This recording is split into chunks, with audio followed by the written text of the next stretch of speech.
এনেকৈ সেউজীয়া লাইটটো জ্বলি থাকোঁতে এটিএমটো ভৰাব। ভৰাই দি আজিকালি নিজে লক হৈ যায়, লক হৈ যাব। লক হৈ যোৱাৰ পিছত আপোনালোকৰ ইয়াত ভাষাটো আহি যাব। ভাষা ইংলিছ কৰি ল'ব, চিলেক্ট কৰিব। ইংলিছ কৰি আপোনালোকে যিকোনো সংখ্যা দুটা টাইপ কৰিব। টাইপ কৰি য়েছ কৰিব। য়েছ কৰি আপোনালোকৰ পাছৱৰ্ডটো মানে পিনক'ডটো যিটো হয় সেইটো লিখিব নিজৰ। লিখি লৈ তাৰপিছত বেংকিং কৰিব,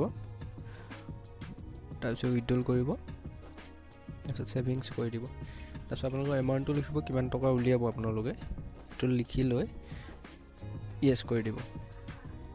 আৰু কিছুমানত স্ক্ৰীন টাচ নাথাকে, আপোনাৰ ছাইডৰ বুটামকেইটা তেতিয়া ইউজ কৰিব পাৰিব।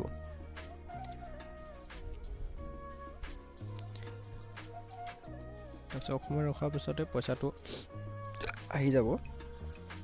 এয়া পইচাটো আপোনাৰ এই ওপৰেদি আহি গ'ল, মানে কিছুমানৰ তলেদি ওলায় আৰু কিছুমানৰ ওপৰেদি ওলায়। এটিএম চাই হয়। তাৰপিছত ইয়াত আপোনালোকে ন' কৰি দিব। ন' কৰাৰ পিছত এটিএমখন উলিয়াই দিব। উলিয়াই লৈ মই মিনি ষ্টেটমেণ্টটো চাম, আপোনালোকেও চাওঁ বুলি ক'লে শিকি ল'ব পাৰিব ইয়াতে। এটিএমটো আকৌ ভৰাই দিব। ভৰাই লৈ অকণমান ৰখাৰ পাছতে আকৌ ভাষাটো চিলেক্ট কৰিব আহিব।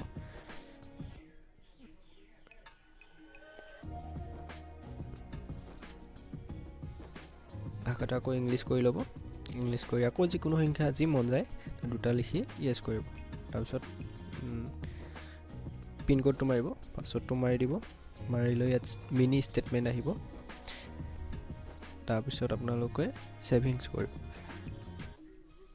তাৰপিছত অকণমান টাইম ৰখাৰ পাছতে এইফালে ৰিচিপ্ট এখন আহি যাব। এইখন ৰিচিপ্টখন অহাৰ পিছত হৈ গ'ল। তাৰপিছত আপোনালোকে এটিএমখন উলিয়াই দিব। হৈ গ'ল আপোনালোকৰ। ইমানেই ভিডিঅ'টো। যদি ভাল লাগিলে ভিডিঅ'টো চাই লাইক, কমেণ্ট, শ্বেয়াৰ কৰিব আৰু ছাবস্ক্ৰাইব কৰি থ'ব যাতে নেক্সট টাইম ভিডিঅ' দিলে আপোনালোকে পায়। থেংক ইউ গাইজ, ইমান টাইম ভিডিঅ'টো চোৱাৰ